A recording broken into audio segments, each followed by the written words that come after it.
It's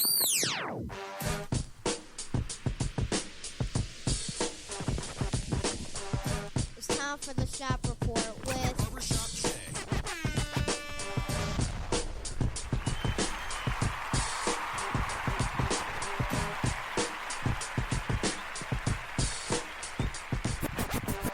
What up, sports fans? Welcome to the Shop Report.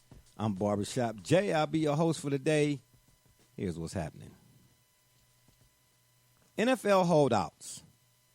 Are they becoming a thing of the norm? The Rich Paul rule. Interesting tidbits. And a lightweight, how can I say this? Double move, so to speak, by the NCAA. And, of course, in the continuation of our upcoming NFL season, we preview the NFC North. But up first, I ask this question: is it Brady or the system? Joining me on the program today to discuss this and our other topics are two newcomers to the party, as I like to say, two of my coworkers, or should I say sports colleagues, RB and Shabani. What's up, fellas? Oh, what's going on? It's all to the good. I actually should have just called on one of y'all at a time, but it's all good. And, of course, none other than my man from up north, Joey James, a.k.a. Double J. Tell the people what you say. Always honored to be on the show and crashing the party every now and then. Yeah, there's nothing wrong with a party crashing. I used to do that a time or two myself. And then last but not least, my man who's been in my corner since day one, my number one. My number one. My man who played for Eddie Robinson. That's right. Legendary Eddie Robinson at Grambling, former Browns offensive lineman with Bill Belichick, of course. None other than, or should I say. And then made the move to Baltimore as well with the Ravens. Herm Arvey. Herm, what's up, man?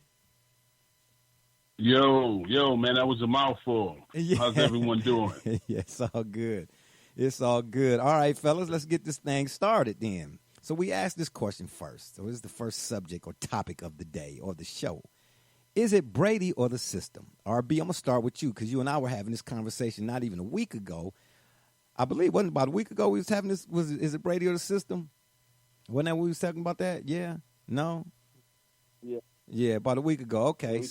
Yeah. Okay, so I said it was Brady. And then at the same time, I'm not saying that the system don't have. I think that the two, like yin and yang, they came together at the right time, so to speak. And here's why I say Brady. In addition to our conversation that we was having, if it's the system, then please explain to me how Romeo Crennel, Josh Daniels. Unfortunately, for my man up north, his Detroit Lions, Matt Patricia's starting to look like Eric Mangini. If the system is everything that most folks think it is, then the system should be able to transfer. And it has not. Unlike Andy Reid and some other Bill Parcells and some of them other guys, when them coaches come off their trees, those guys usually have some sort of success. Then on the flip side, we talked about Randy Moss. We already knew Moss was who he was before he ever got with Tom Brady, because I'm pointing out to the fact that Tom Brady will take less and make household names out of it. He's done more with less than anybody else that I can think of at that position and probably in any other sport here in recent memory. We already know what Randy Moss was before he got with Brady. He gets with Tom Brady and becomes one of two wide receivers in NFL history. Not NFL in the last decade or the last 2 decades. NFL history with the most touchdowns in a single season, 23. Second to him, only Moss, is Jerry Rice. So, RB, is it the system or is it Brady? It is 100% the system. Absolutely, without a doubt. No Belichick, way. Bob Kraft, the whole organization. It's not Brady. It's definitely the system. Absolutely, 1,000%. Okay, well then, If Brady, we wouldn't even know him to be the Tom Brady that we know today. He would just be just a guy. He would be just a regular guy. That's why Belichick wanted to make that point by trading Tom Brady or trying to trade him a couple of years back for Garoppolo to show, like, hey, I'm the system. I'm the guy that's pulling all the strings, and we can let Tom Brady go, bring in a younger guy, similar to the Bledsoe Brady situation, and we keep this ball rolling. So I think Brady. I'm not even going to start that GOAT conversation today. No. I think Brady is the most accomplished because of the Super Bowls that he won, but would he go down as one of the greatest? I don't know about that. Ooh.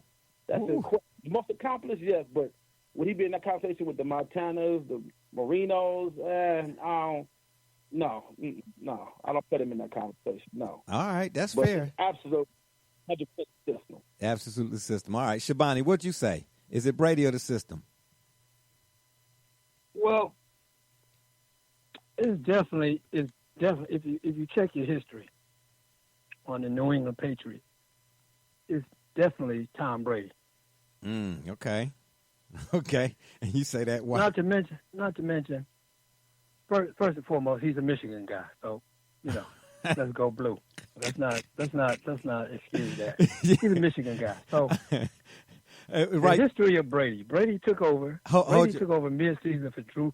Hold your thought. Yeah, for Drew Bledsoe, he did. Hold your thought, fellas. Y'all got to understand. Me, Shabani, and RB, we have every now and again we have what I like to call little sports powwows, and they get to the point so much where once we get to going, after a while, it's a crowd. I mean, the supervisors don't like it, but we don't care. We still do what we do. You know what I'm saying? We dap up, and then we dip out for another powwow later on down the line. But go ahead, finish your thought, man.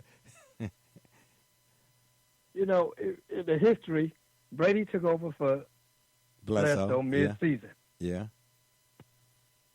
They were so impressed with Brady, he led them to a Super Bowl, 2001. True. They traded Bledsoe. Yeah. What was Bledsoe able to do after that? After that, his career was 500. Not to mention the other four starting quarterbacks. Let's talk about Matt Castle. Let's talk about Garoppolo. Even Jacoby Brisket had a time after that. Yeah, Jacoby Brisket. I like Castle that. Yeah. Matt Castle had a 10-5 record with New England. Brian Hoyer too. What was his record? Right. What was his record since then? That's fair. Exactly. Now, that's what I'm talking about. He couldn't even take New England. He couldn't even take New England to the playoffs. That shows Brady's a winner. You get him in a position to win, and he's gonna make it happen. He showed that in the last Super Bowl. Yeah, and he showed that against Atlanta too. Let me get Double J's thoughts on that as well, and then we get Herm's thoughts. And then we come back to you, RB and Shabani, for show. Double J, what say you? Is it Brady or the system? I'm going to actually go with Brady here, and the reason why we both understand that. Look, Belichick had 22 years in the league. His most successful seasons came with Brady. His least successful seasons came without him. So, again, if it were simply as easy as to say, one driver gets in and then the other driver gets out, and you continue to move forward, we wouldn't be having this conversation at this point. Additionally, if you look at Brady is the most has the highest winning percentage of all time. Again, now to his credit, now Belichick does from a coaching standpoint as well. Mm-hmm. But you look at players, I'm going to give you Randy Moss, Rob Gronkowski, the list goes on, and instead of saying Randy Moss is why Brady's successful or Gronkowski is why Brady's successful, it's time to start looking at Brady is why Brady's successful. That's fair too. Very good. That's a fair point. Herm, what about you, man? Is it the system or is it Brady? I'm going to straddle the fence here. I'm going to say it's a combination. I think that the success, you can attribute it to both the system as well as Tom Brady. I have gone think on record, but for a while, by not giving Tom Brady as much credit as he definitely deserves. Mm-hmm. And when you are a leader of a franchise, when you are of a Super Bowl winning franchise, it's easy, and I don't care who you are, to get the big head. Gotcha. And for him to allow for the Patriots to be in the position to manage their salary cap the way they have, he's never gone out and sought to be the top quarterback, which he deserved to, and he could have easily have done that. I think by him managing that, you breaking up a bit, Herm. the way he works. Am I? Yeah, just Can you hear me now, guys? Yep, that's better. Yep, go ahead. Yeah, he manages his workload and the way he works in the off season, and all of that is paramount. Now, on the flip side, as far as the system, and again, you can't just say it's Belichick. I think it's overall. I think they've done a stellar job in terms of managing that organization, allowing players to not exceed their potential in terms of, when to release a guy. Which Got you. Belichick actually has done that throughout his head coaching career. He did it in Cleveland. Unfortunately, we didn't, meaning, Cleveland didn't get a chance to see that all play itself out. Right. But if you go back as far as then, he was doing that then. And we were able to, I think Belichick came in 91. Yep. By 94, we had made the playoffs, and we were rolling. Unfortunately, in 95, you had to move the situation, and things kind of fell apart. But that's my take on it. I think you have to say both deserve a hell of a lot of credit, and they still got that thing rolling. So that's my take on it. That's a good point. You see, and I kind of lean towards that as well, because as RB, when you and I was talking at the job, I mentioned, I got a couple books over here written by Mark Bavaro and Lawrence Taylor, and we have not you and I, but Herm. We had Brother Richard, and even before Double J, when we had Gully or whatever online, we've had this discussion somewhat before. But it's always good to revisit, I think, because it's new perspective. But I got a couple of books over here written by Taylor and Bavaro, and they speak, even Bill Parcells, they speak. All I'm gonna say is Belichick's name is all up and throughout the book, from every book I've read so far, but the two that I have of my own, all up and throughout the book. So I don't knock the system, but I'm not gonna say that it's the system so much as as to diminish what Tom Brady has done. Now, do I take some issues with the things that have gone along, throughout their Super Bowl runs, and when it comes to the Patriots in general, the Tuck rule. I'm with Woodson on that, and the whole changing of the I forget it. I think it was they was playing Kansas City, and one of the Kansas City players dived at his knees or something. The next thing they had a rule change about where you can hit the quarterback at and all that kind of stuff. I get it, so it's a few things that stand out to me. That's like, or that, like my man Herm would say, things that make you go, or if it walk like a duck and quack like a duck, the rest, Herm. But, yeah, I'm just saying it's both, man, because, again, if it were the system, then we would see evidence. And Josh McDaniels had some success when in Denver. Wasn't he the head coach of Denver? Yeah, he had some success. But to me, the system would carry in other places when these guys go get these other jobs. And even I'm not even saying as head coaches, as coordinators and so on and so forth. I just think that it's a big drop-off when they leave from up under that tree. You know what I mean? And you'd have to see, the system would have to have been played itself out in some other places. But RB, we'll give you the last one. James. Yeah, go ahead. Hey, James, real quick. But when that system goes to other places, are the players buying into the system? Well, you got to also ask that that's question. A question, too. Yeah, that's a good question, too. Yeah, who was that said I was thinking that, too? RB, I'm like, do they play by into that system?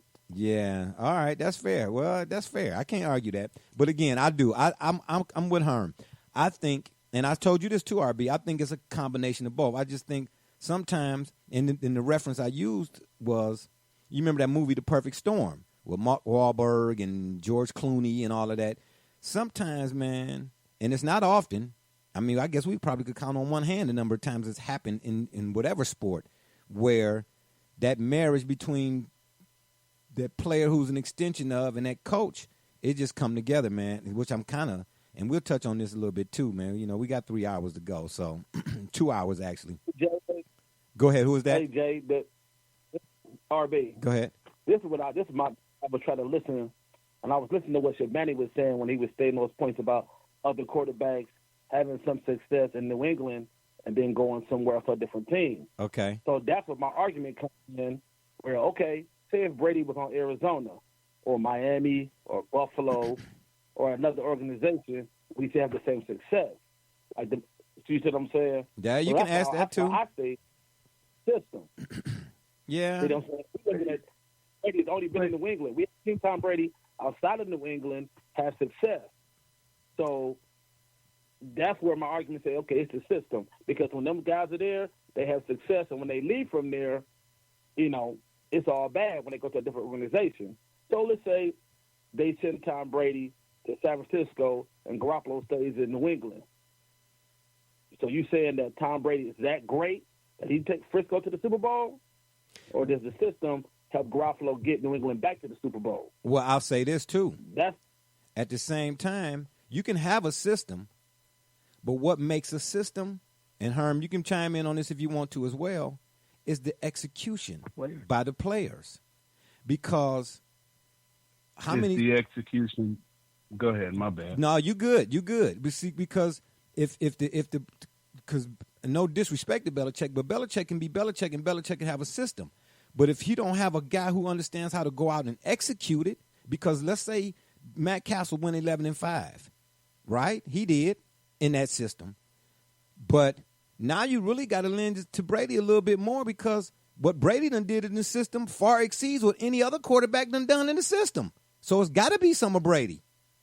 Because if it was the system and not so much the player, then Matt Castle should have went 12-4, or at least 13-3, or at least won a first-round playoff game or something.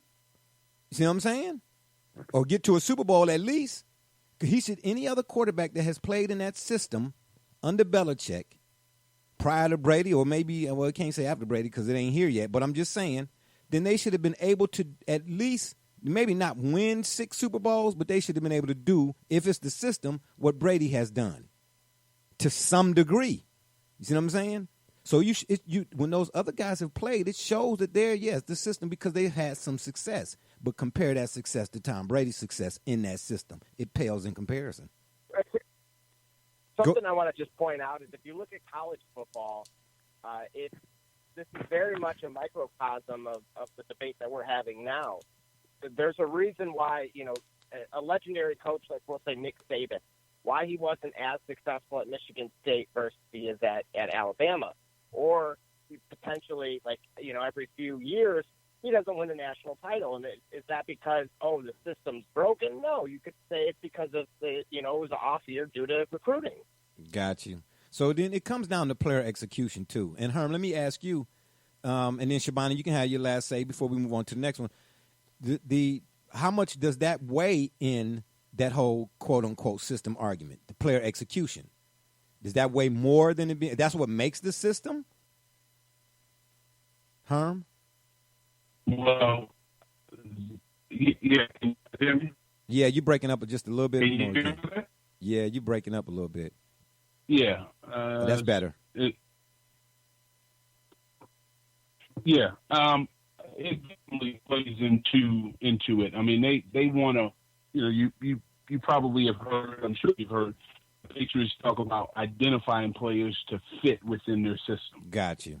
So they go out and they try to draft certain, they bring certain guys in that may not have worked at other teams, but they brought them there, and all of a sudden their game was taken to another level. Got you. It comes down to execution. or the players. You know, you got to have players. And if you took the entire Patriots team and shipped them over to San Francisco, like we were talking about Brady being traded there, then you probably would see that same level of success. You can't have an extremely good player go to a bad team and expect. That's why it's a team game. Got you. The Patriots have players that have bought into the system. They feel confident. They're playing without overthinking, because that's a problem also. And at the end of the day, it comes down to confidence. So those guys believe. Got you. All right, Shabana, you get the last word on that. I have to agree. I'm a firm believer of coaches coach and players play. You can have a system, and no discredit to the system and its value, which it has shown in other quarterbacks having a certain level of success. But when you talk about the level of success that Tom Brady has had, and the winning and the clutch moment and things of that nature, then that totally lends to Tom Brady, the player. Yeah. So at the end of the day, I love everybody's points on that, because they all fair points. You get what I'm saying? I just still say that I think that it's 50-50. I do. I think it's half Brady, half Belichick. You know what I mean? Even though it's before Brady ever came on the scene, like I said, these books I read, they was way out before Brady was on the scene, and they all mentioned Belichick more than enough. I got tired of reading his name in these doggone books. I was like, I had to close the book, like look at the cover, like, is this a book about Belichick or is it a book about Lawrence Taylor? My gosh, which one is it? So, I mean, they're all fair points, but I just wanted to get that out there because it's an ongoing debate, not only at the job, fellas, y'all already know, but it's on Facebook all over the place. I'm in a Sports Global group, and my gosh, it was a thread that went on for a week about Brady or the system. But I digress. All right, let's talk about these NFL holdouts. And again, RB, Shabani, we've had these conversations too, in particular about Zeke and what's going on with him and the Dallas Cowboys. Herm, you and I go way back when we talk about players and players getting paid, especially when it comes to football and so on and so forth. And I got to thinking, man, and it's just a thought. I don't know if it will work or not, but I want to toss this out here. A lot of times when these players hold out in the NFL, the question is always about the money that he's missing out on. It's always about the money. I turn on Facebook whenever it's with Le'Veon Bell's situation. Man, he a fool. He turned down $25 million or whatever the case may be.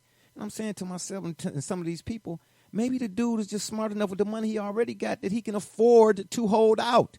Maybe it's, you know what I'm saying? Everybody not chasing the money or driven by the money like that or whatever it is. And see, most of the folks that's responding, yeah, y'all couldn't afford to leave such and such $1 million on the table or whatnot because you're making $19.95 or $9.95 an hour. I get it. But you can't say that about these dudes because this dude is in another arena. So I'm wondering, in preparation for a holdout when it comes to, again, NFL players, Herm, do you think that if players prior to maybe getting drafted, because I saw it in the NBA and I can't think of the player's name, and I was trying to look it up so I could use him as a reference, but players negotiating their own contracts, so to speak. In other words, to eliminate the agent, because I don't know what the monies are that players pay agents, but I'm sure it's a sizable or significant amount. Do you think that with better education or financial education, so to speak, that players could eliminate the need for an agent, thus or therefore having the monies, so to speak, when it comes to possibly holding out, in the coffers that would, they'd be comfortable, if that makes any sense whatsoever? Herm? Can you guys hear me? Yes. Yeah. Hello? Yep, we can hear you. You can hear me. Okay. Yep. So that point is really not a factor. Okay, gotcha. There have been guys who have negotiated their own contract. There have been guys who have not had agents represent them. Okay. When I was playing,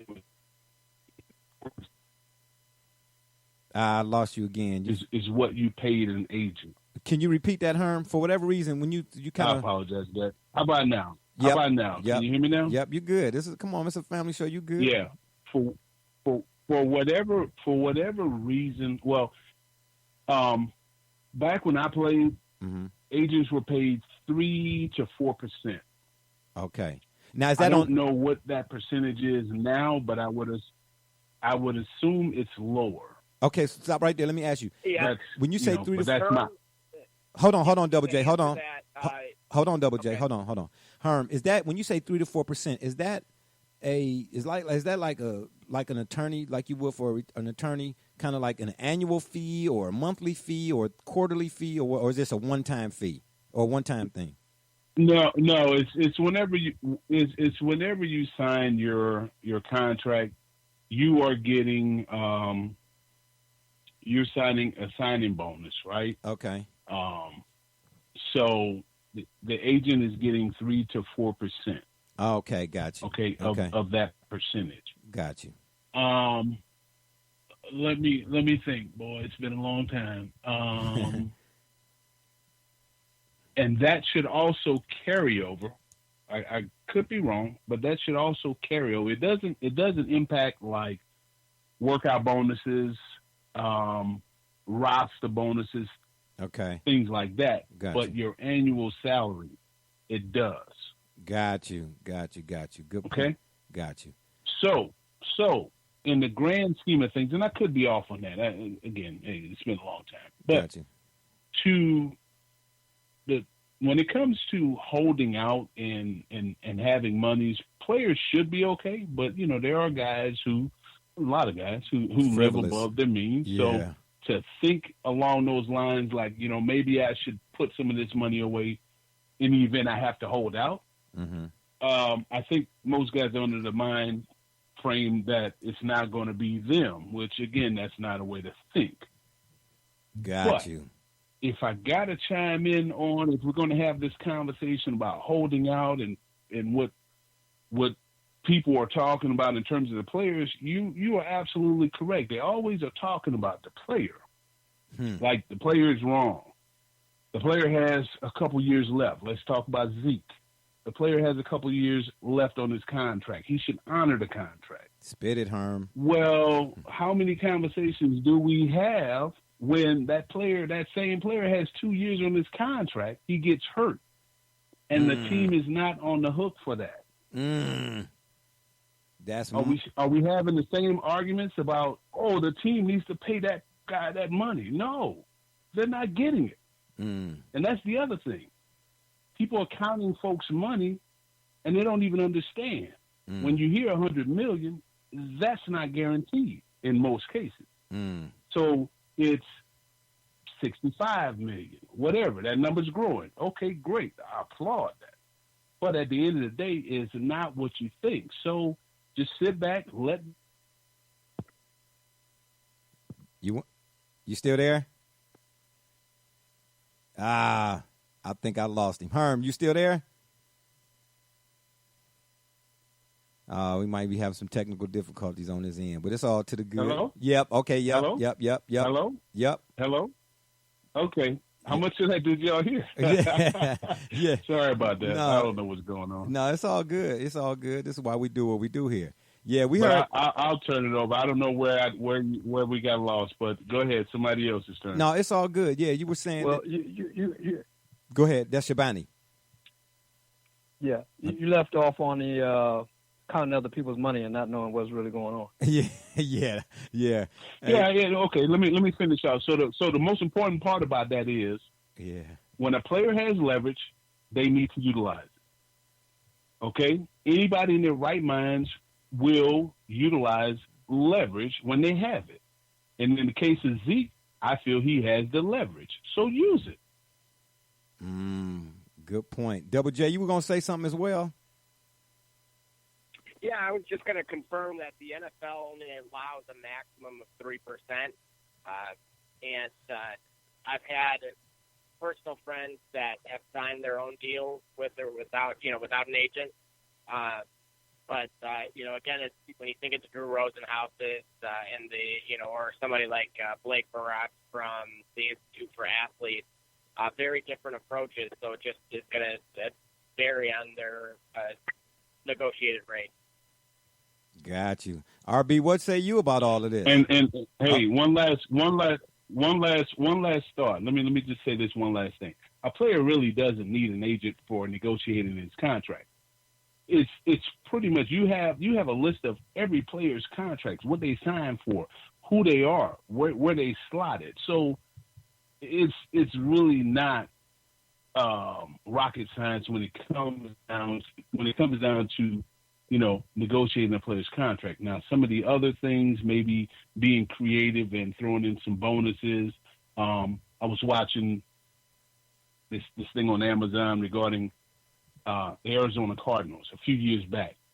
And why am I drawing the blank? The defensive end that used to play for Indianapolis, they picked him up. Dwight Freeney? The spin move.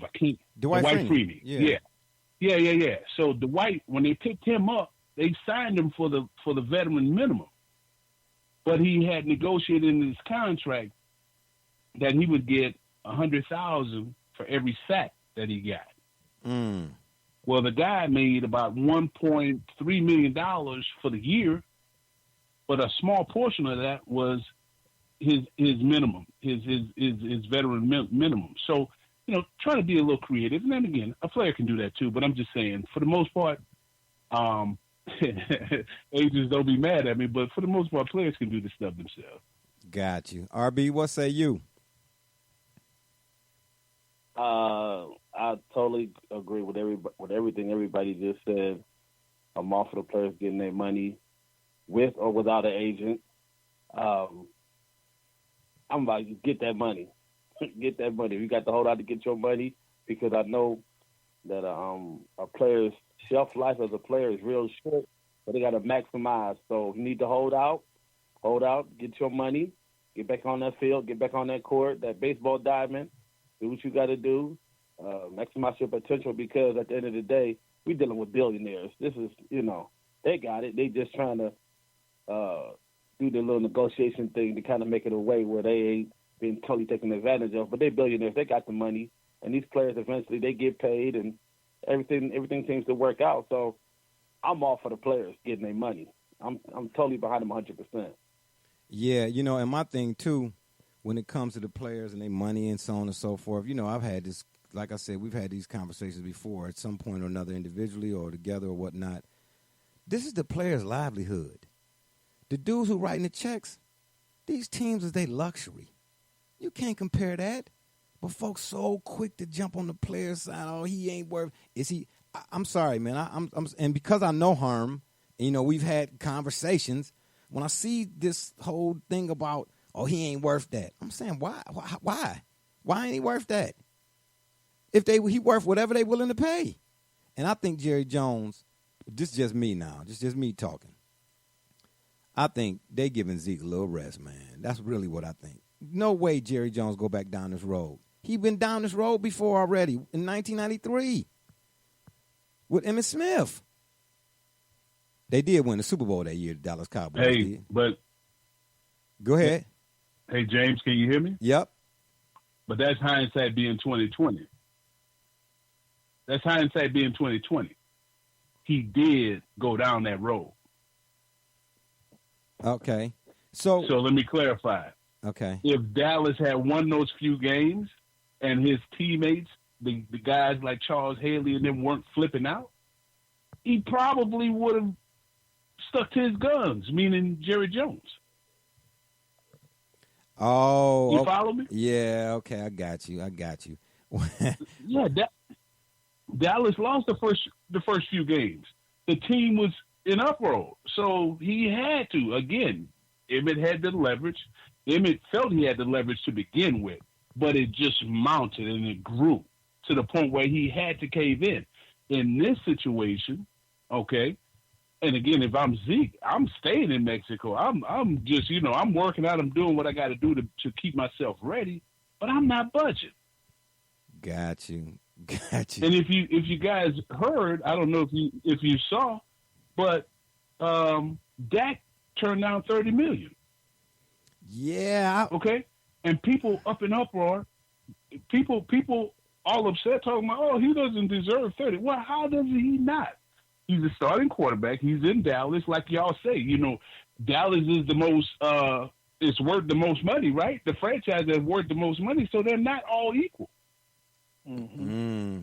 So if Russell can get 35 in Seattle, Dak said, I want 40. Now, it might come down to 35, but he sure enough deserves 35 in Dallas. Again, when you location. Yeah. That's the number one thing in real estate. Yeah, that's a good point. Yeah, that's a good point. I can't argue that. What say you, Shabani? What you say? Is this about this whole Zeke thing, especially in the case of Le'Veon Bell too? Would you say that as well? I definitely am in agreement. You know, these players, they provide a service. They put their bodies out on the line. You know, their money's not guaranteed. And so, you know, blow out a knee, team can cut them, the scenarios as such. You know, hey, put yourself in an advantage situation and take advantage.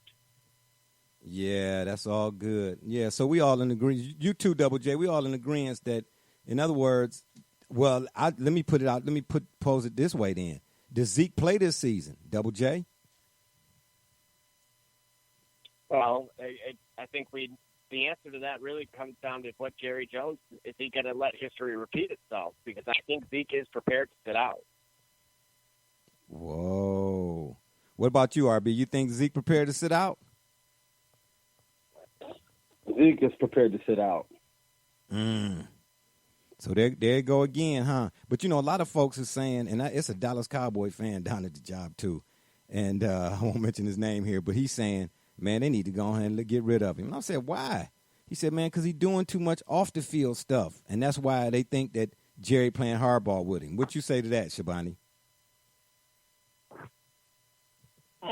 Well, I mean, I know as a negotiating point, you would try and use that as leverage as an owner, you know, against the player. But when you talk about on the field, Zeke deserves everything he's got coming. Yeah. Stats and everything speak for itself in Dallas. In Dallas, they can't afford to do anything with him. If you want to just throw your season to the wayside, don't pay him. Let him sit out. No victories coming that way. So then next year you revisit the whole thing. So hey, you're in a winning position. You got a window of opportunity. The Dallas defense is better. Offenses look like it might be rolling. Hey, don't play yourself. I ain't mad at Play that. the man. I ain't mad at that. All right, fellas, we're going to move right along. Things are moving real good here, I see. All right. Well, let's now talk about this whole Rich Paul rule thing, the NCAA. You know, we done had these conversations more than one occasion. But here, the NCAA, of course, well, now they kind of walked it back a little bit.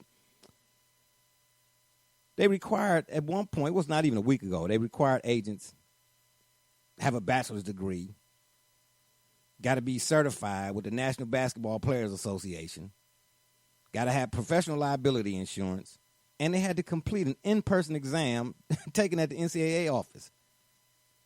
Now, before we get to the changes that the NCAA made, RB, let me ask you, is that asinine, bass backward, or what? Just the idea to come up with some stuff like that. You know what? Pure foolishness. I don't even know what to say behind something like this. I'm at a loss for words when I see the story come across, you know, the TV screen. I just don't even know how to process it, and I'm scratching my head like I'm still baffled by this whole thing because they make it an issue, and it went on for maybe about a week or 3-4 days, and then the NCAA backpedaled on the whole thing. So now they tried to it's just, oh man, I don't get it. So I like to hear what the other gentleman got to say. I'm still confused by the whole Rich Paul rule. Yeah, you know, initially I thought it was some sort of backlash, but from the NCAA side that was kind of carry over and thought maybe Adam Silver might do something in response or in regards to this whole deal with how Bron and them, and the Lakers or whatever, I'll just say that, how they tried to go after AD initially the first time. It was like the way y'all went about it, y'all put everybody on blast. So then when they backtracked on it, well, not the way they put everybody on blast. But then I had a conversation with Brother Richard, and we was talking. He's like, "Nah, man." He said, "They losing their grip, so to speak, and they trying to regain or maintain whatever their grip that they had, and they losing it, so to speak." And I said, "Okay, well, right, all right." And then, of course, a couple of days after the fact, they come back and say, "Nah, you don't have to." You don't have to have a bachelor's degree because that's really what made it asinine to me. Despite all the other stuff around it, that's the one thing that stood out to me was this whole idea you got to have a bachelor's degree. You know what I mean? And then Rich Paul had some words that I thought was pretty poignant too when he came out and said, they just trying to change the game, so to speak. But Shabani, I'll let you weigh in as well. Before the NCAA did their little backtrack, what say you to this whole you got to have all the stipulations they put forth? Well, I did a little research on it, and this was new information to me. I just thought it was okay, Rich Paul, NBA affiliated. But then when the NCAA got involved, when the NCAA gets involved, I just turn my head because the whole thing is a farce. Talking about amateur sports and everybody but the players getting paid. I mean, that may not, and you're trying to tie in the agents and credentials and degrees and things of this nature to tie in with all of that. It's just another money grab to me. So the NCAA, I really don't give too much credence to because they're full of it. So,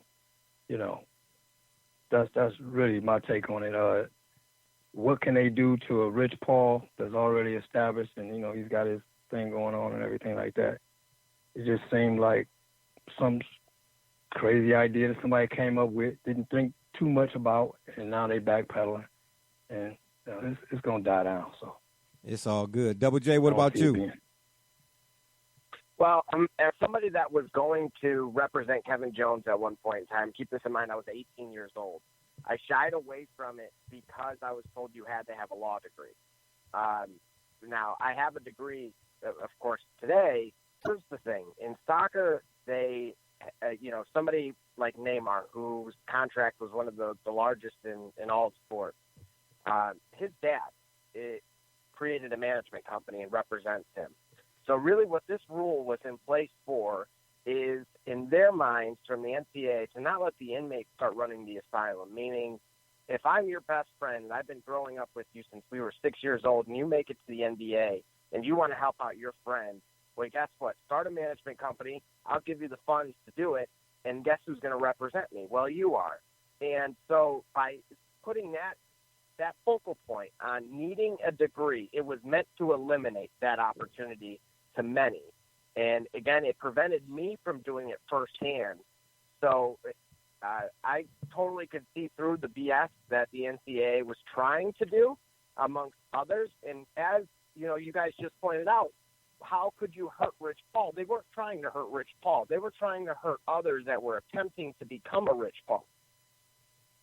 Okay, got you.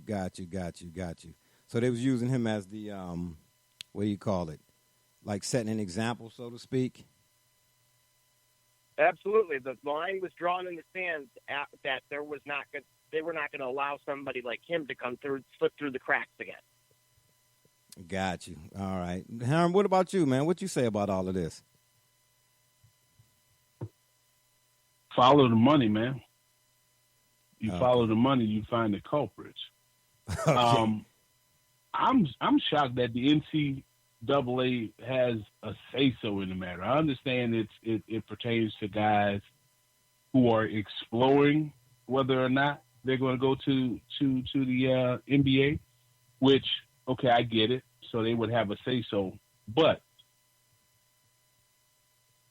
the bachelor's degree, what are you saying? That people with bachelor degrees are on the up and up?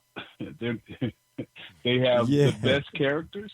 I mean, you've seen guys with bachelor degrees, law degrees, whatever, take people's money and keep it pushing, you know? So it's like that's ridiculous. And if you have an example, okay, if you've done it before, okay, then you have precedence. But if you don't have precedence, you can't just all of a sudden make it up. That's my thing on that. I'm with you on that. And then lastly, I feel is the agents who have degrees who may be behind the push because they're getting outmaneuvered and outplayed by Rich. And whomever else there is out there without a degree.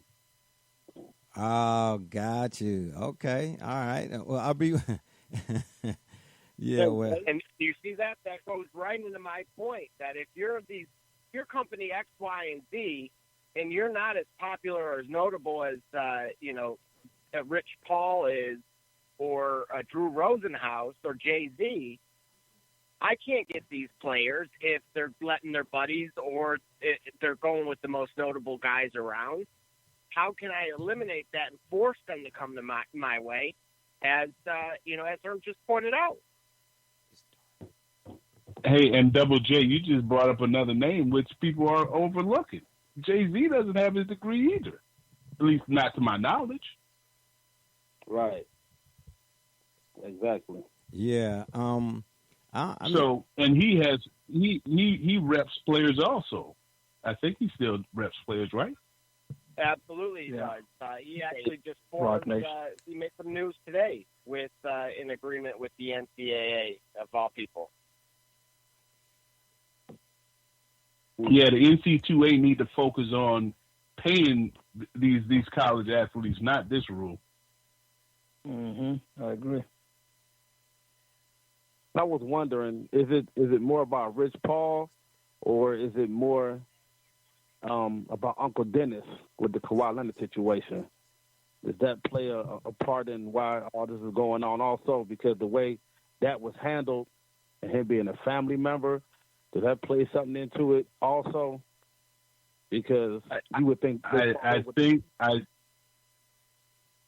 I'm sorry. I think it's a culmination of it all. And you got agents who are not who feel they're not getting their fair share, which, hey man, the game has changed. So it's time for you to do something else. How about that? Yeah. At the end of the day, man, the NCAA is archaic. I said a while ago, I wished that these guys the universities and colleges could police themselves. Why are they even in existence? Well, I can't even say why are they even in existence because, they've been around since forever and a day.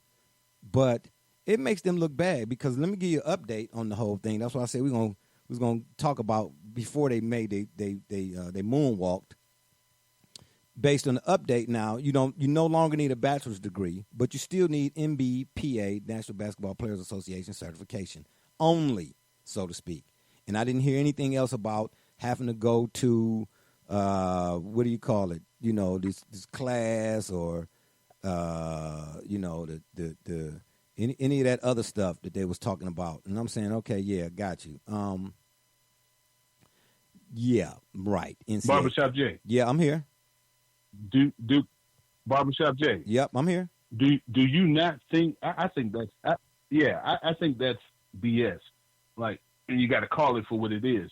Do you think that the guys who were the players who were considering, okay, I'm going to consider going with you, and if things change, I'm going back to school. Do you think those guys are not certified agents? Like, why throw that out there? Like, they got to be. Well, they're going to be regardless. Yeah. I don't know. At the end of the day, I think if you took a deeper dive, that's a non-factor. Yeah, well, I mean, it's some people say that too. I've heard that as well. We was talking about it in the shop or whatnot. And they got My man from Channel 5 was up there, Frank Wiley. And,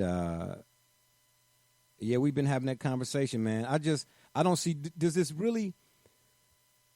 put the NCAA in such a light that more players would, and I'm just talking about basketball, football, it don't matter. I can't say much for football, but for like basketball, a lot of players are not going to go to college. RB, you think?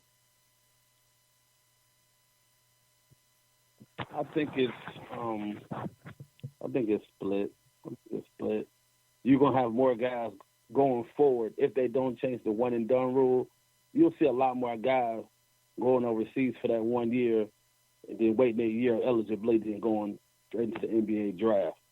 If the NCAA don't tweak it soon, you're gonna see guys go overseas to become successful, make a little money for that 1 year, work on their game, and then they'll declare for the NBA draft that next season. So we can see a trend starting real soon. What about you, Shabani? Yeah, definitely. Well, that's been going on, you know what I mean? So it's just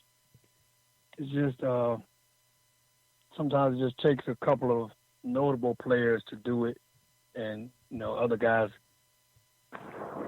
seeing the success of it and saying that's a more viable way for me to go, instead of even dealing with school, period. I mean, a lot of guys, even if you got the one and done rule, those guys aren't really, if they know they're at that stature, possible draft pick high, they're not really entertaining school outside of the mandated, first quarter, first semester or something, where they had to have the grades in order to play the rest of that season, But for the rest of that, it's like, okay, why even entertain that when I have this viable overseas or another league or even G League, which the NBA is trying to get affiliated and work something out with the NCAA, just to eliminate that whole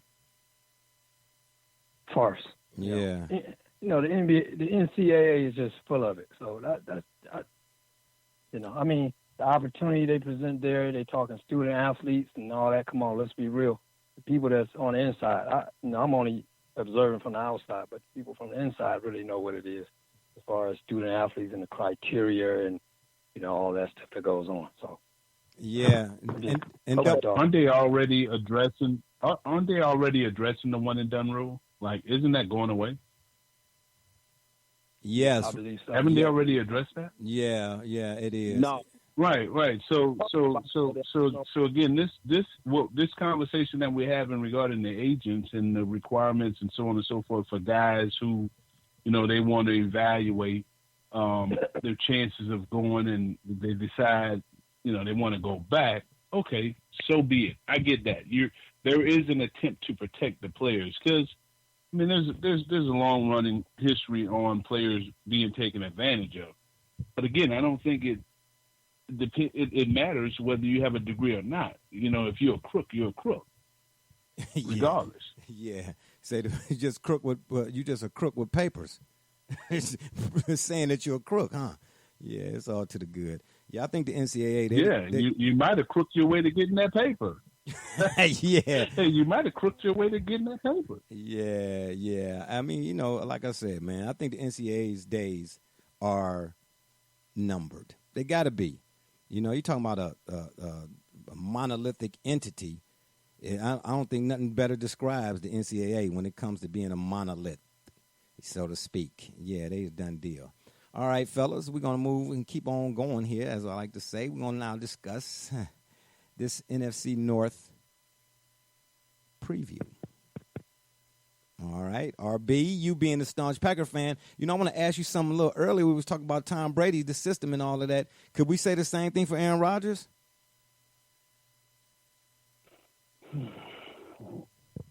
Is it the Aaron system? Rodgers is the most talented and the greatest quarterback I've ever laid eyes on. But he has been robbed because of horrible coaching, inability to, I don't know what to say, pay to tighten up that defense. The defensive coordinator was like 75 years old, Dom Capers. So you never really got Aaron Rodgers the defense he needed. So basically, he's the franchise. He's been carrying them on his back, and maybe in a better situation, Aaron Rodgers will have 6, 7 Super Bowls. But like I said, because of the system, it hasn't gone in his favor. So people are going to put, Brady ahead of Aaron Rodgers based on, like I said, accomplishments. But, it's, that's the way it played out. But, Aaron Rodgers is still great. Yeah. So it's Aaron Rodgers. Hey, can I pour some salt in his wound? Yeah, a little bit.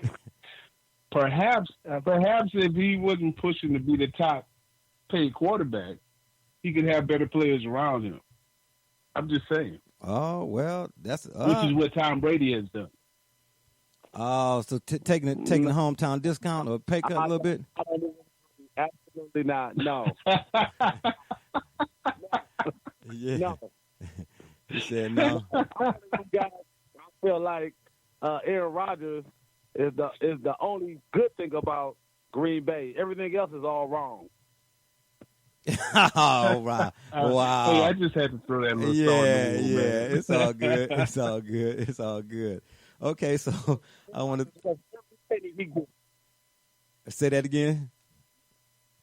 Aaron Rodgers is worth every penny he gets. Yeah, well, y'all done watch the penny he gets. I'm not disputing it. I'm not disputing his work. I'm just saying at some point it comes at a cost, like it comes at a price, and I think that's what's overlooked with Tom, the mere fact that he has accepted less and not demanded more. It's allowed them to pay monies in other areas. Yeah, and sure enough has. Shabani, I know you being a staunch Viking fan, I know you got something to say about all of that. Is it Aaron Rodgers or is it the system? That I totally agree. I appreciate that salt. But we're not going to turn this into a Aaron Rodgers because that's the whole problem. We're talking New England Patriots, Tom Brady, greatness. And we're talking other teams. We're not talking about Aaron Rodgers, the individual. So let's stay focused on the player, the team, the Bears, the Vikings, the Packers, and the Lions. Yeah. And RB, quarterback in the division. So how can we not talk about Aaron Rodgers? I knew y'all was gonna get started, man. Herb Double J, y'all gotta excuse me, man. Well, this is what we do when we going at it, when we doing our thing, man. This is what we do. They Aaron Rodgers. I want somebody to continue. We can get into questions of his track in a minute. So I want the guy let him talk. He hasn't been able to lead his team to a division in the last 2-3 years. So, I mean, the talent is undeniable, but it's all about winning. And, talking about the one and as Herm spoke, evidently Rodgers is not overly concerned about that because money is valued more, whereas the real GOAT, Tom Brady, has been willing to sacrifice money, which is, he's had a long career. He's going to get his money. He's going to get paid for the betterment of his team and to win Super Bowls. I'm just saying. And it doesn't hurt that his wife's a supermodel bringing in tons of cash. No. I was going to go right on that point. When you got a wife that's making millions of dollars, sure, you can give a little family discount to the crafts. So don't you're forgetting that part now. Giselle making a nice little coin over there. So you say Giselle, Double J, you say? Hey, what do they call it in the music industry? What do they call it in the music industry? Get it on the back end? What kind of contracts are those? Absolutely, getting it on the back end. Yeah, y'all hilarious. Rodgers has Danica. But we're not talking about Danica. We need to be talking about Kirk Cousins and his contract. We're not talking about Tom Brady no more. Let's talk about Kirk Cousins and his nice, hefty contract for those Minnesota Vikings. So, Benny, let's hear about that. Yeah, well, we getting to that right now. We getting ready to get to all of that. But Double J, you go ahead and have your say. What you say to all of this? Well, first and foremost, he needed to have a team around him if I were to give you these stats, 4,400 yards, 25 touchdowns, and an average passer rating of 97.2, that usually screams an all-pro quarterback that, at the very least, led his team to a playoff run, or at least be playoff. And unfortunately, because the Packers were so bad across the board, that actually was a 6-9 team. And one, I'll add that in there. But, generally speaking, no, other than Mike McCarthy, every first-year head coach for Green Bay has had a winning record in their first season. Additionally, unfortunately, the history votes against him, that being LaFleur, because none of those great coaches, whether it be Curly Lambeau, Vince Lombardi, Mike Holmgren, or Mike McCarthy, were able to be successful in getting the team to the playoffs in their first season. But none of those guys, I would say, would have a very ticked-off Aaron Rodgers in a revamped roster. So it'll be very interesting to see what we get this year because he is healthy. Okay. Mm-hmm. And that sounds like 12-4 to me. That sounds like what? RB, you got to speak up. Say that again. That sounds like 12-4 to me. Yeah, sound like 12-4. I got you. Yeah, I got you. So then let me ask this question now. In regards to the Bears and RB, I tell your boy, I'm sorry, man, for, I wanted to let him in, but, I knew this was going to be kind of like a closed session, so to speak. But is the Bears stock rising and the Packers falling, RB? Repeat that one more time. I said, you say I'm talking nonsense right now, huh? I said, is the Bears stock rising, but the Packers stock falling? You say, repeat that one more time. Is that what you say? According to the media. Yeah, I'm just saying, yeah, just from the, the stuff you read and see and so on and so forth. Oh, I mean, absolutely, because the relationship between Aaron Rodgers and the coach is a little tense right now. So people are going to say that that could lead to an unsuccessful season, and the Bears is trending up because of what they did last year, having Khalil Mack, and the coach is a pretty good coach, and they're on the right track. So yeah, the Bears are trending up. The Packers are slightly trending down because of the relationship between the coach and the quarterback. So, and then you still don't know what that defense is going to give you. So, yeah, Bears are trending up, and the Packers are trending down as of today. Okay, gotcha. As of today. According to the national medias and so on and so forth, but not according to RB. You say they're on the come up. Absolutely not. Yeah, okay, got you. Double J, what say you? Is the Bears stock rising? I think that the Bears stock has hit its ceiling and is on its way down. You look at the losses, everyone from Vic Fangio, and I think that's going to be actually the biggest, and he's not even one on the field.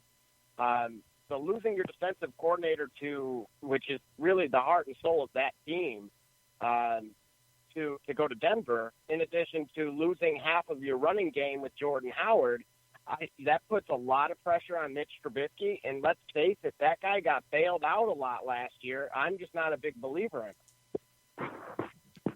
Yeah, well, you're not a big believer in Mitch Trubisky?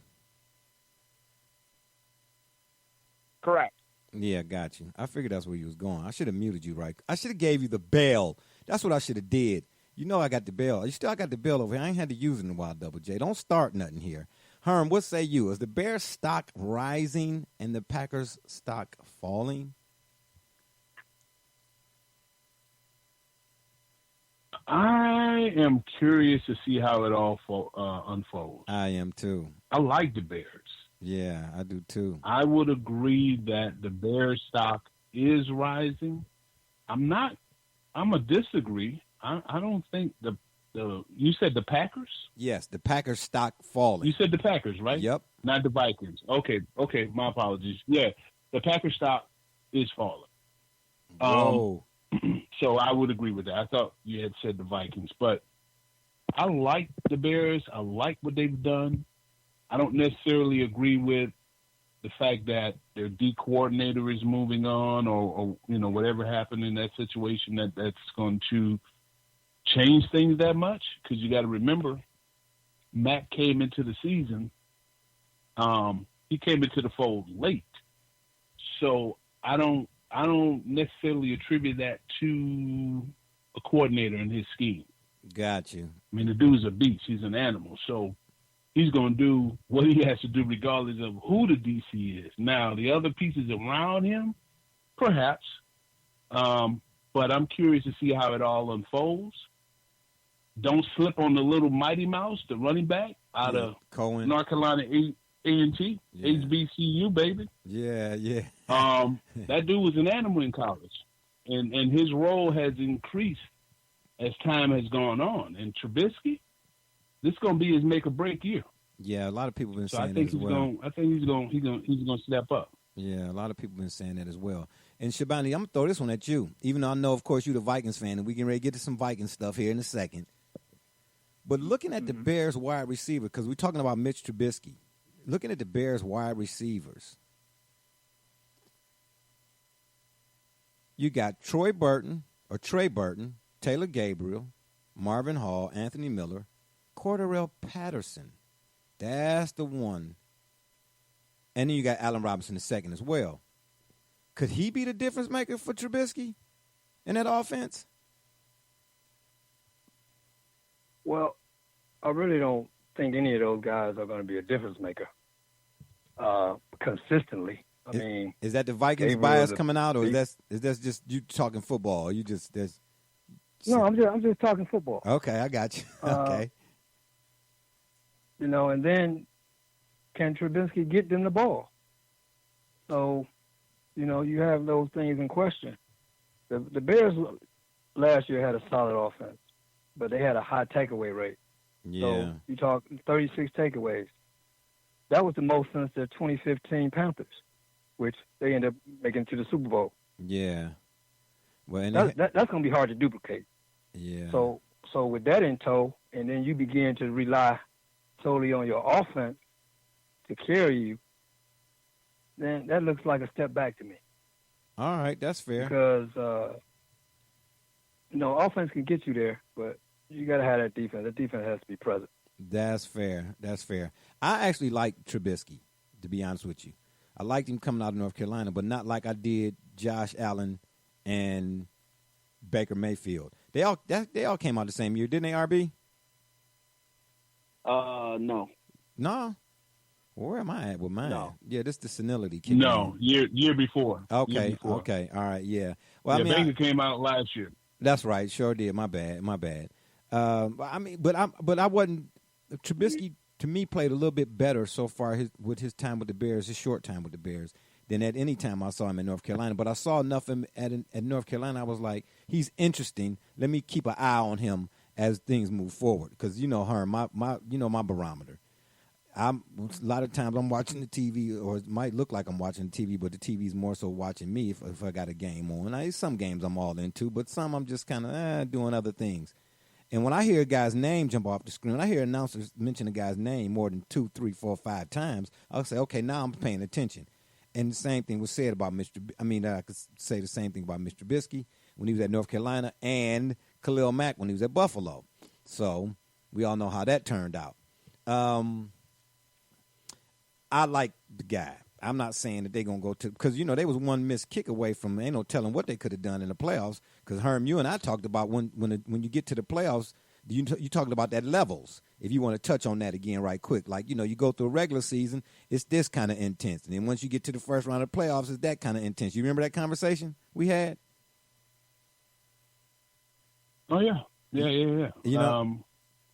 Preseason, regular season, playoff, and unfortunately, I didn't make it to the Super Bowl, but you ratcheting up that intensity every level, and there's nothing that can be done about it. It's just natural. It just happens.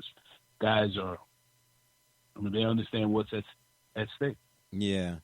All right, Shabani, we're coming back to you for this one. Now we got some Vikings stuff to talk about here. Case Keenum took the Vikings to the NFC Championship. My question for you and the other panel members today, what will Kirk Cousins do for an encore? Well, it all rides on Kirk Cousins. There's no ifs and buts about it, huh? Yeah. You know, they've shored up their offensive line, which was a problem for them last year. And we lost Richardson, but they got Anthony Barr back. So the defense, I believe, is still going to be solid. They're going to step up. And we got a few receivers that's making a little noise. But at the end of the day, it comes down to Kirk Cousins. Can he win the big game? That's fair. Not only beat the teams you're supposed to, the 500 and less, but he's got to beat the teams that he ain't supposed to. 500 better. Yeah, got you. Double J, what say you? Well, I'm going to piggyback on this. You got to remember, this is year 2 of Cousins developing a rhythm with Thielen and Stephon Diggs.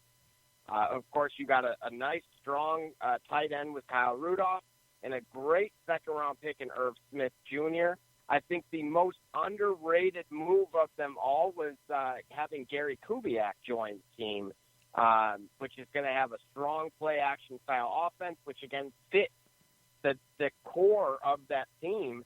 Additionally, Zim is entering, his 6th season with the team, and I think this is put up or shut up time. You look at it across the board. If these guys do it right, they're looking at potentially a date in February. You know what, Double J? You steal my thunder every time we get here. You know what? Are you taking my show notes? Are you getting hold of my show notes or something? What's going on, man? I was just getting ready to mention Gary Kubiak. That was my ace in the hole. But, of course, you being the pilferer, nonetheless, just went on ahead and pilfered it like you done. I'm keeping account, of all the stuff you're stealing from me. And I'm just letting you know. It's adding up, buddy. It's really adding up. But that's where I was going next, of course. But let's let some of our other panelists here take a stab at this whole Keenum and now Kirk Cousins. RB, it's on you, because we will talk about Gary Kubiak here in a second as well. RB, Case Keenum took the Vikings to the NFC Championship. What will Kirk Cousins do? Kirk Cousins will do exactly what he did last year, is let the Minnesota Vikings fan base down. Man, he just comes so hard, man. He just so direct, man. But this is how we do at the job. I'm trying to tell y'all, man, we be going at it. It's so much fun. You just say he let the Vikings fan base down. And I think people overlooking the fact that you got rid of Adrian Peterson. But they got Dalvin Cook. But Dalvin Cook now is. And Dalvin Cook has shown an inability to stay healthy. So now your running game is still in question. We don't know what can Dalvin Cook give you a full season. That's still in question. Now he developed the rhythm with the receivers, and they had a great season, and Kyle Rudolph and all that, but it didn't translate to success. So the running game is going to be a big part of the success and Kirk Cousins. And then the fact that he just hasn't shown, that winning, he don't have. I don't look at Kirk Cousins and be like, okay, that's the guy that can get you to the Super Bowl and win you that big game. I don't see that in him.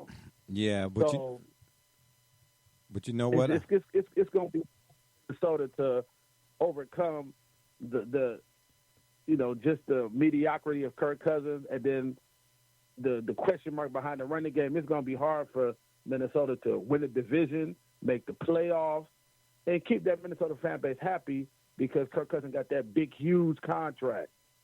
Yeah. Well, let me say this, though, before we let my man Herm chime in.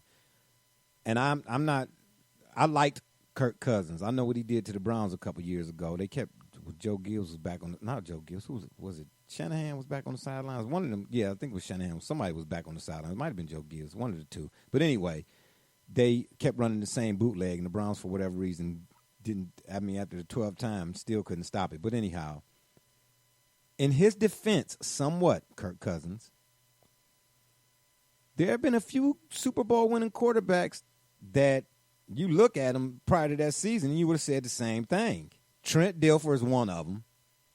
Brad Johnson was okay. Who else comes to mind right quick? Jeff Hostetler. Them the only three that come right off the top of my head, so to speak. You know, I am dealing with senility. Let me remind you all of that. But I get better with age, I guess. You know, it was the that's why Herm mentioned earlier, it's a team thing. Because you can put a good, solid special team defense and have solid, you know, offensive players or whatnot around a guy. You know, in other words, my question is, do you have to be a franchise quarterback or seen as such in order to get to and win a Super Bowl? Herm?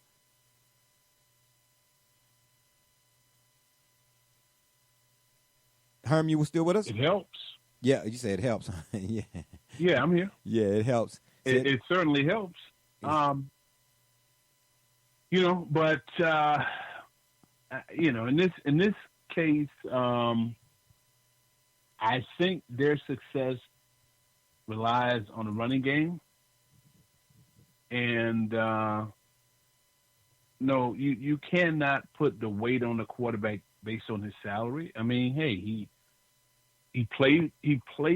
deserved the contract, number one, because he bet on himself. You know, most guys would not have. He bet on himself, so right. He deserved the contract that he got. Right. But because of that, you do not base him being a franchise quarterback, all the weight falls on him. I don't see that in him. I don't see him as that type of a player. Hold that thought. We got Dalvin somebody. Cook is going to be your answer. Hold on. Hold that thought. We got somebody else on the line. Who's this calling? And caller, what's your name? Hey, this is D. Gully from Columbus. Okay, wow. That's what I thought it was D. Gully, because we don't usually let the callers in on when we doing this clothesline. That's why I got caught up for a minute right there. But, Herm, go ahead, Gully, before you went, have you been listening to the show? Gully, have you been listening to the show? Just tune back in. Okay. Just tune back in. All right, got you. Well, right now we're talking about the NFC North, and Herm was mentioning, I was trying to say mentioning and finishing up, all in one word, right? Double J, don't tell Brother Richard about this. But anywho, yeah, right. I keep telling y'all, man, wait till y'all get to 50. Then y'all going to see what I'm going through. Then we're going to all be at Shady Acres together playing dominoes, I guess. I don't know. But, Herm, you were saying, so in other words, you think the Vikings, whatever success they have, or people who think they might have this season will hinge largely on Dalvin Cook and the success that he will have in the running game, or the running game success for the Vikings this year. Yeah, I think they need to have a successful running game this season in order to fuel that offense. I mean, the quarterback, the receivers, they're established; they're going to be there, but they need a running game. I'm with you, which would help out the defense. Yeah, for sure, no question. Go ahead, Gully. You go ahead and weigh in. What you say to that? Well, let me actually repeat the question. Give me a second here. Had to take a sip of water. Case Keenum took the Vikings to the NFC Championship last year. What will Kirk Cousins do for an encore? So, in other words, Case got him there, and a lot of folks ain't even saying nothing about that. Case. Was actually 2. Was that 2 years ago? That was actually 2 years ago. Okay, I'm sorry, 2 years ago. But, you know, he got him to the NFC Championship.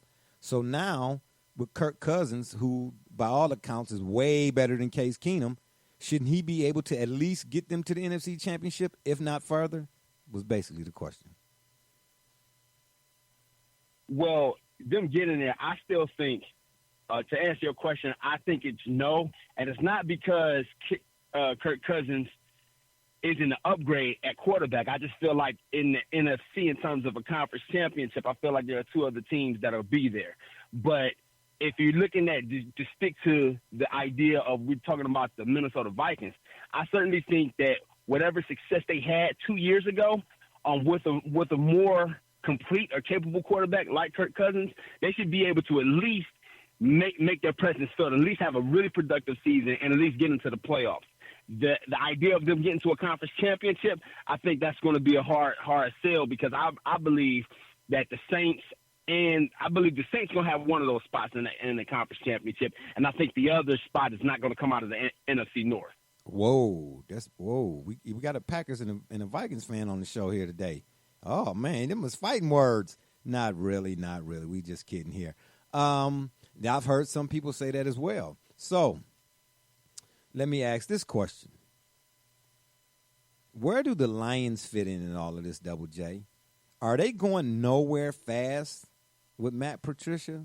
You know, one of them apples off that Belichick tree? Well, I'll tell you what, it's not going to take us long to find out. I would say their toughest stretch is going to be their first 4 games going into the bye week, and I don't think this is really breaking news, but if they go 1-3 throughout that first 4, he will be fired during the bye week. Whoa. You mean a Belichick disciple? Fired? No, say it ain't so. We've never seen that before, have we? And you know what, RB, I got another question for you. Something else just came up. I got another question for you off this Lions thing right here. But we're going to go to Shabani right quick on that one. Are the Lions going nowhere fast with Matt Patricia? Nowhere fast. They reside at the bottom, so you know they're comfortable there. In this division, they're going nowhere. That's not nice. It's just that simple. It's just that simple right now. But I got a case for my man Matthew Stafford. I don't know why he gets so much. I can't even say this is a family show. Why he gets so much stuff. You know, like when you go to the zoo and you go visit the gorillas, sometimes they throw stuff at people. And I'm just saying, I don't know why Matt keep getting so much stuff thrown at him. But, RB, I'm going to ask you as well, you know, what's going on with the Lions? And they going nowhere fast with Matt Patricia? The Lions are currently preparing for the 2020 NFL draft. Oh, that's not nice. That's not nice. But it used to be a time, but that's all the Browns ever prepared for is the 2000 ... draft. Right.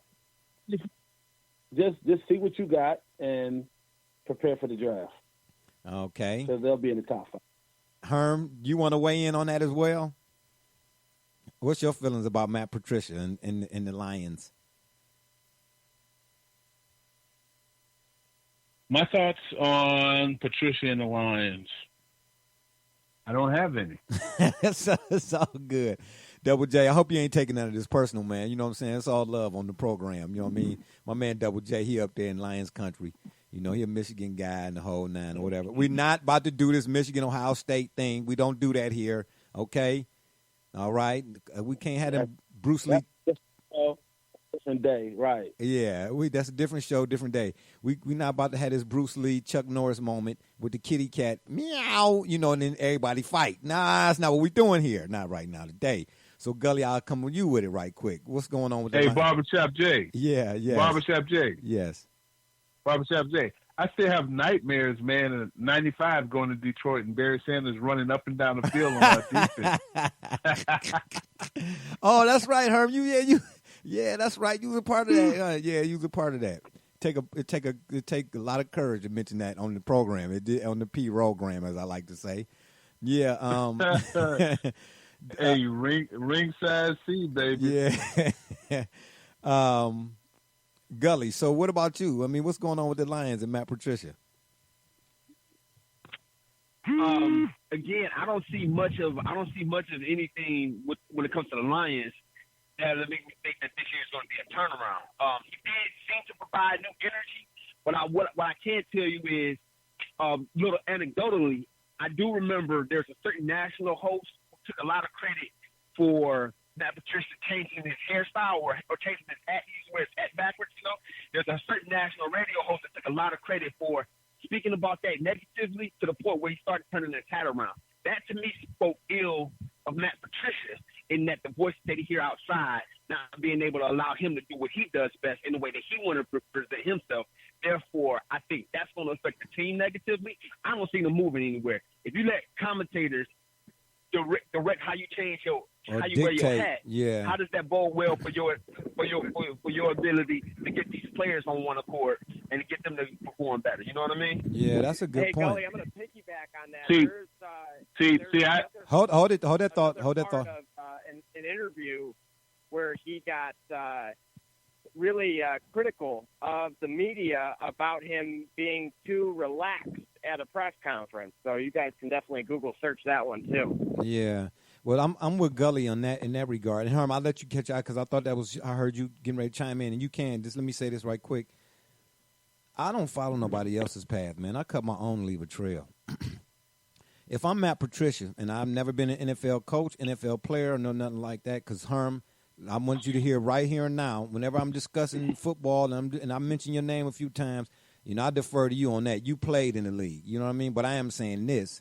I'm my own man, and I will not allow somebody in the media dictate how I go about handling the day-to-day or who I am and whatnot, because that has a reflection on the day-to-day operations of running the football team. It's got to be. You see what I'm saying? Because you got 53, however many guys is in camp before that, looking up to you, so to speak. You the head. And they see you flim-flammy about how you operating because of something somebody else said. You get out your hookup, so to speak. I'm not changing up, man. We gonna ride this thing together. That's why I love Freddie Kitchens. I'm not going to even lie. But anyway, we're not talking about the Browns right now. But we're going to have to throw a little bit in at the end. Yes, we are. But, yeah, no, and I didn't know that, Gully. I'm glad you brought that out, man. You see what I'm saying? Because, yeah, that's not a good look for Matt Patricia. No, it's not. And, I appreciate you mentioning that as well, Double J. That's not a good look. I'm not feeling that. But I'll say this right quick. My point going back to what I said to RB, I'm going to hit you with this one. We talked earlier about quarterbacks and systems and so on and so forth. Brady, or is it Brady, or the system is what we asked in particular. Matt Stafford. Now, move your Vikings and your Packers, move the Packers and Vikings fandom to the side, put it on the shelf just for a minute. Could he survive in Bill Belichick's? What would just hypothetically, because I'm just hypotheticals here in this case.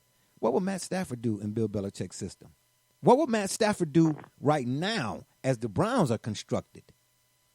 What would Matt Stafford do with a lot of these? Because Matt Stafford ain't had nothing. A lot of these other guys we talking about at least had, I remember 1 year, excuse me for going on and on, 1 year Peyton Manning, when he was still with the Colts, every last one of his offensive skill position players had over 1,000 yards in that same season. He broke a touchdown record, too. I think he threw for, 55 touchdowns or something crazy, like 50 at least. I know that year. Matt Stafford ain't had nothing nowhere near what Matt Ryan didn't even have. But yet and still he get a bad rap, Double J. I'll let you have your say, but not just yet.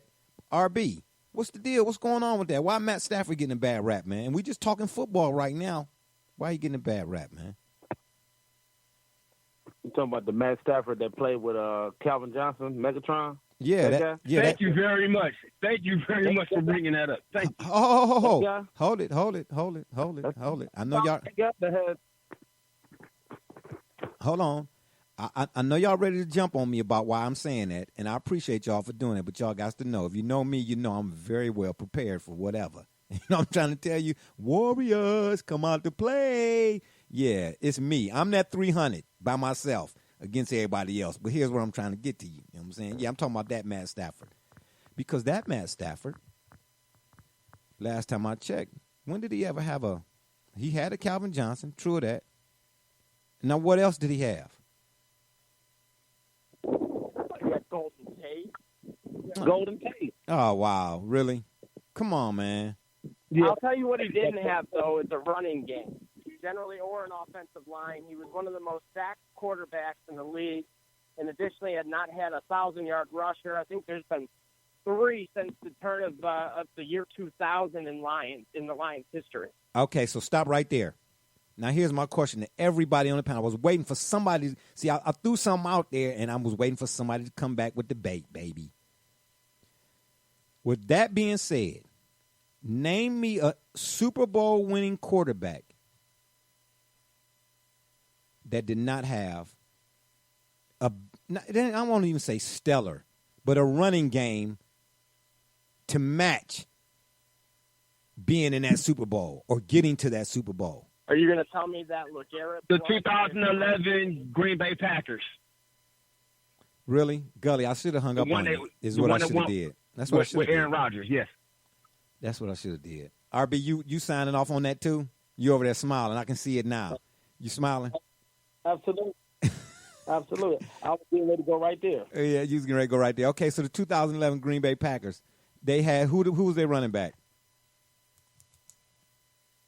That's the point. We don't know them, so obviously they had somebody filling them jerseys. Okay, so then, but we don't know who they are. That's to your point. Yeah, I don't know who it was, but let me ask you this then: Did the Green Bay Packers, was Aaron Rodgers the quarterback at 2011? Maybe so. Okay, anyway, yeah. I'm being facetious. Look, come on, don't be disrespectful. Yeah, don't be disrespectful. Yeah, I'm just saying. Did the Packers get to the Super Bowl? Don't be disrespectful. You know the Packers won the Super Bowl. Yeah. All right. So y'all got me on that one. All right. Y'all got me on that one. Well, no, you know what? Hold one at a time. Who's this speaking? Hey, James. Go ahead. That's Herm. Go ahead.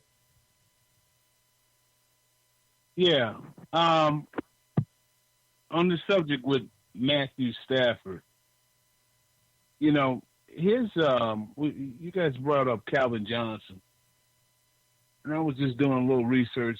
Calvin Johnson, throughout his career, only had 1 year where he caught over 100 balls. Did y'all know that? I didn't. We do now.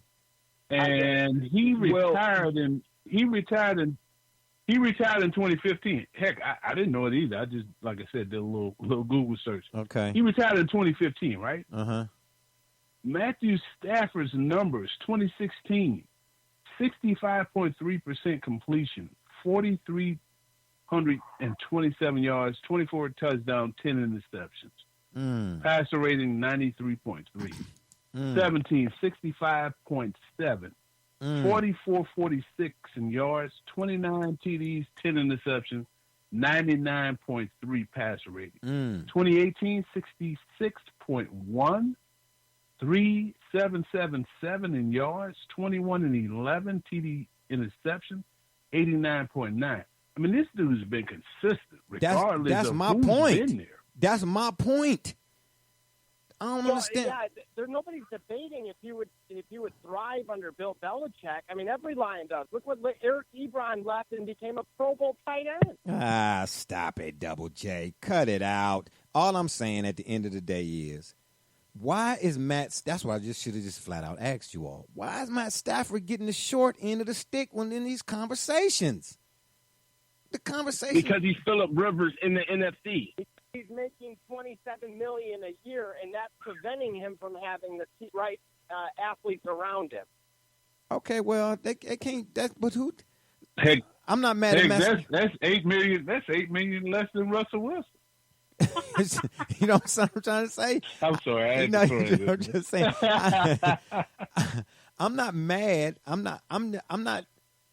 So, Double J, are you suggesting that Matt Stafford take a pay cut so that the Lions? Because that's absolutely.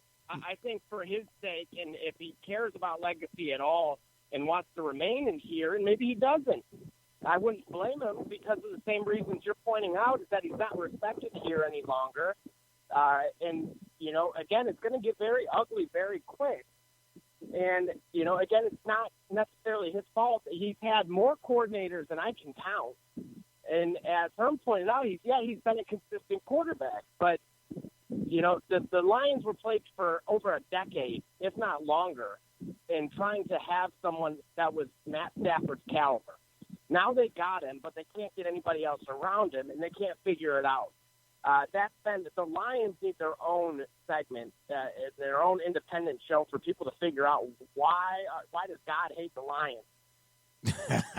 Yeah, and you know what, to add insult. It sounds to me based on what we're saying here, even though I was rather critical of Matthew Stafford, it sounds to me like to a lesser degree he has the same problem for his career that Barry Sanders had. Also has a Lion, where as talented and consistent, more so than talented, consistent as he was, there was never enough of a complete organization around that type of consistent, high caliber talent to make anything of it. So I guess maybe if you put them into a box, maybe some of the criticism is unfair because, like you said, Herm, you brought up some pretty consistent numbers, but it's just the fact is maybe he's not while he might not be the marquee quarterback, he's probably a quarterback with another franchise.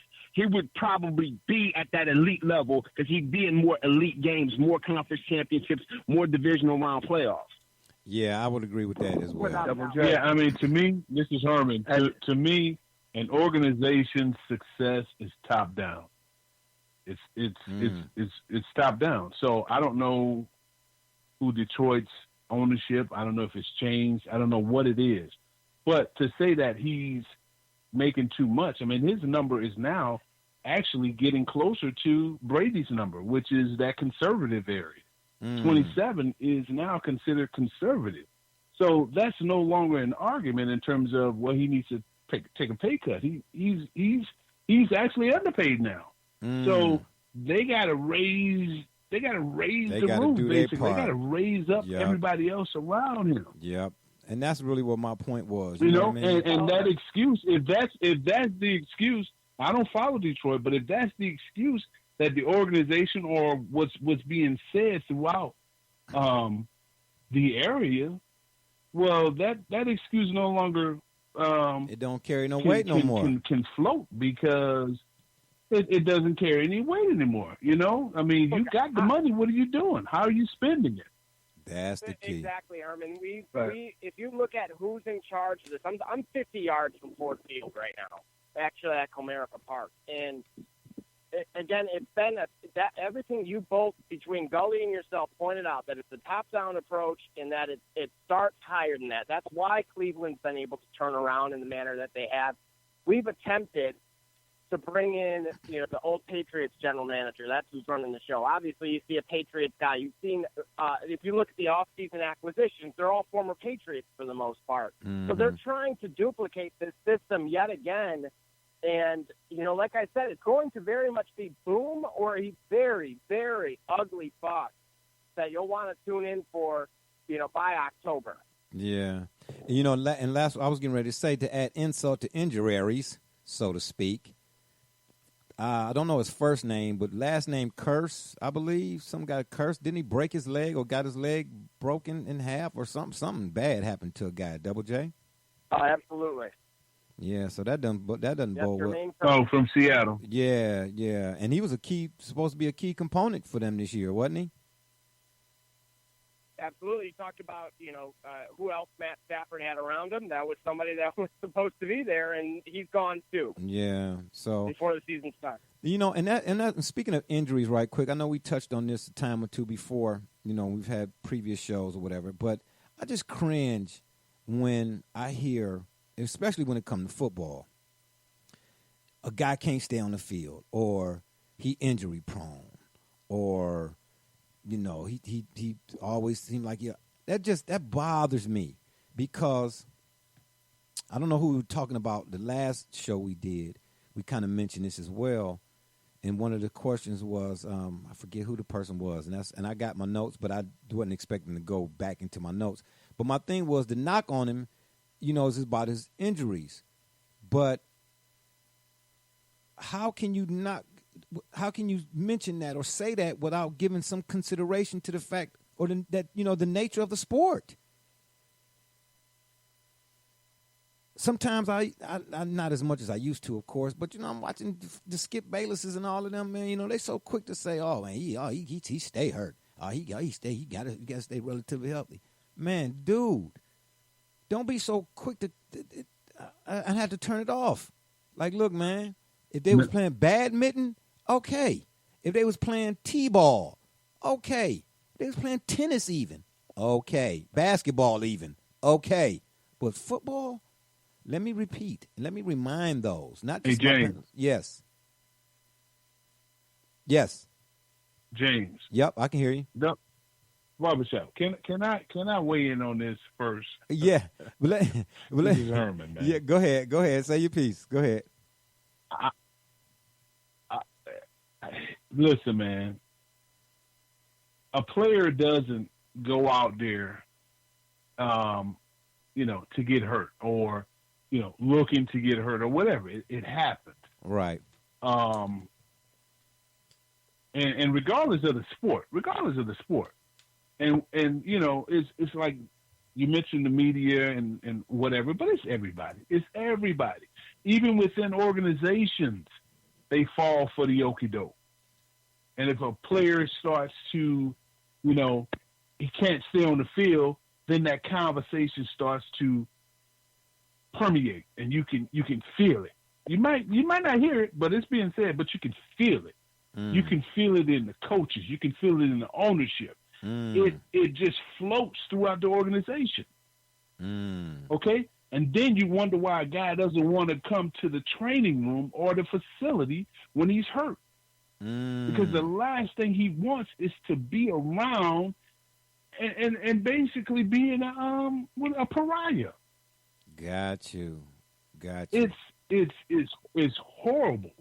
But to your point, like, you know, you talk about all guys getting hurt. Like I was watching I watch a lot of this stuff on Amazon, man, and the Panthers, they were featuring them last year. And the tight end from Miami, Olsen. He broke his foot. He came off of a broken foot. He came back, rehab, whatever, got back, was ready to go, and tweaked it, thought he broke it again, but he was able to come back maybe after 6 weeks. All right? Fought hard, worked his butt off to get back. Came back for maybe a game or two. Boom. Went. Rest of the season. Out. So you're to tell me that this dude wasn't committed? You're to tell me this dude wasn't – I mean, you saw what he can do. He's a perennial Pro Bowl guy. But because of what happened with him, you're going to throw him out to the scraps and you're going to say, oh, well, he can't stay healthy, where he's given all he got to get back? Yeah. Dude, I mean, the stuff is – I mean, people really got to really put themselves in a person, in a player, in this example, in a player's shoes before they open their mouths. Yeah, that be my thing, man. Football is war. Every down is like combat. Man, I remember once just playing down the man when I was a kid. You know, I was playing with some older boys at the time, probably like 12, 13, playing with some 20-something-year-old dudes. Man, a dude laid me out. And he was like, you okay, little man? That was my first taste of a concussion. He's like, how many fingers I got up, man? I was like, Tuesday. He was like, yeah, you done, man. Take him home, man. Go take him to home to his mama. You know what I'm saying? I was done. You good job, little man, for trying to get out here. Yeah, man. So we talking about dudes 300-400 some, well, not 400, but look like they built like 400 pounds. And they crashing in each other, man. I'm not mad. Even if I'm not mad at a guy. I talk about a guy's performance all day, every day. I will. But when it comes to that injury thing, man, when it comes to football. In some cases. Go ahead. I'm sorry. And in some cases, it doesn't even, it's not even about a hit, man. Sometimes it just happens. Yeah. Yep. Yeah, that's football for you. Yeah. Hey, Herm, I tell him, man, we out there at the training camp, man, you should seeing things up close and personal, and you get a different perspective. That's all I'm saying. It's an appreciative perspective is what I'm trying. And I was, just by the way, I was watching that Browns-Jets 86 divisional playoff game. You know, and Herm, you know, if I get a chance, man, I'm gonna have to write it down on my calendar while we on the subject. Actually, I'm gonna get you this book, man. I'm gonna try to send you this book. You got to text me your address and all of that stuff down there in the bayou. I'm gonna send you this book Bernie wrote. You heard Learning to Scramble? Did you know Bernie wrote that book, Herm?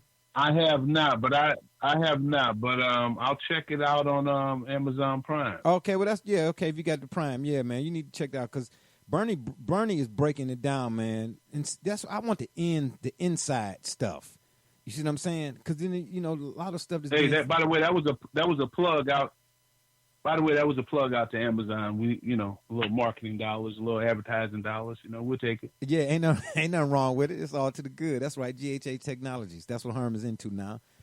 The bartering and trading and selling of computer equipment and things of that nature. You can just man. I'm talking strictly podcast right now, man. Oh, okay, got you. All right. Well, hey, you know, sponsorship dollars, man. It's all good. I ain't mad at that either.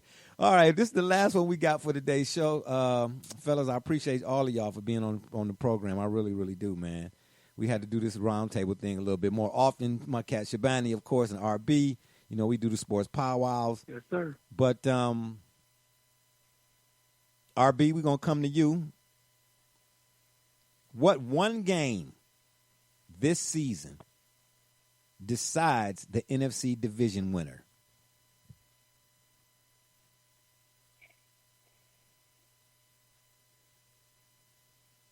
giving it some thought, huh? Yeah. That's tough to come up with, ain't it? Yeah. That's a little. It's that last week of that season. It's that Minnesota, Chicago. That's where I was going. Green Bay. Yeah, that's the one I was going for too. When it just comes down to, because the record's going to be close. It's going to be close between them three teams, and it's going to come down to that last week, and that's going to decide probably the division, who get that first round bye or who get that first home wild card game. So it's going to be the last week of the season. I think so too. Yeah. Shabani, what about you? Yeah. You in agreement? Yeah, it usually comes down to the last week of the season. Now with the Bears in play, before it's come down to Minnesota and Green Bay, whoever wins that between those two, head up. But with the Bears in play, it's going to come down to that last week. Yeah, I got you. Herm, what about you, man? What one game this season you think Bears, Vikings, Lions, whatever, decides the NFC's division winner? You're saying the NFC as a whole, or no? I'm sorry. I'm the North. NFC North. My bad. Yep, NFC North. My apologies. The North. I'm gonna say the head-to-head matchup between Chicago and Minnesota. Yeah, that's kind of what the general consensus is. Everybody thinks it's going to be Chicago, Minnesota. You know what I mean? But I'm with RB. I don't have a disdain or nothing for Aaron Rodgers. I just be messing with him about the Aaron Rodgers thing because he is an Aaron Rodgers. That's his dude. And I like Aaron Rodgers too. But I'm tell you, man, I'm with Stephen A. too lightweight. He a bad man. And I wouldn't count him out for nothing because you remember a few years back, well, more than a few years back, before Elway got Terrell Davis, you know, he pretty much had marginal players. I mean, the three amigos and the T.O., I forget Ricky Jackson. I forget the other receiver's name. He had a nice trio of receivers. But that running back, man, so it was basically Elway getting him to the Super Bowl every year. And then you could see why he needed a running game because once he did get to the Super Bowl, he got waxed up pretty good, him and the Broncos. So, Aaron Rodgers is that guy. He could get him there. Like I said, people picking the Bears and the Vikings, and rightfully so. But, I wouldn't count out Aaron Rodgers. I wouldn't. What about you, Gully? And then we'll get to Double J before we get on out of here. What's that one game in the NFC North? Well, Week 17 is when the division plays each other. And the Bears do have the Bears and the Vikings. The Bears are at Minnesota. Yeah. Yeah, the Bears are at Minnesota. And then the Packers are at Detroit in Week 17. I think the division is going to be decided before then. So I really think that these games here for the NFC North will just maybe it may be just where the wild cards are, to allude to that book where the wild things are. But yeah. I think maybe the matchup before that would be probably Week 13, because I think Week 13 is going to be most pivotal, and that's when the Bears have the Lions, and they have them on Thursday night. And you so know the what? Bears are in Detroit on Thursday night. I think by Week 13, things are going to be where they need to be. That's interesting, too. Double J, you got the last say. Holla at me. Yeah, because I believe this is Minnesota's division to lose this year, and I think Green Bay could make a push. And same for Chicago. I actually am going to say it's going to be the Bears visiting Green Bay. So going to Lambeau, a 1 o'clock game on December 15th. And I believe, if anybody's going to challenge Minnesota or Minnesota slips up, it's going to leave the door open for one of those two. And they may take each other out in the process. All righty then. I'll say I think it's going to be that Bears-Vikings too. I think that's how it's going to play out. But again, don't discount out Aaron Rodgers. Fellas, I want to thank you all for joining me on the program today, man. Much love, and I appreciate it, man. It was good stuff, as always. And on that note, It's been fun, but we got to run. We appreciate y'all for listening. Don't forget to check us out right here on the Spreaker.com network. You go to the search box and you type in the Shop Report. Or you can check us out on Facebook, Twitter, iTunes, and, of course, via email, theshopreport365@gmail.com. And you can go to our Facebook fan page, The Shop Report, and leave us messages, any topics you want to discuss, whatever the case may be. It don't matter to me. Leave a word. We appreciate y'all. And if that don't work, Google it. For my guest, RB, Shabani, the sports colleagues, and as always, my man Double J from up north, D Gully for chiming in as well, and last but not least, my man Herman Arvey. As always, man, it's a pleasure talking to you all.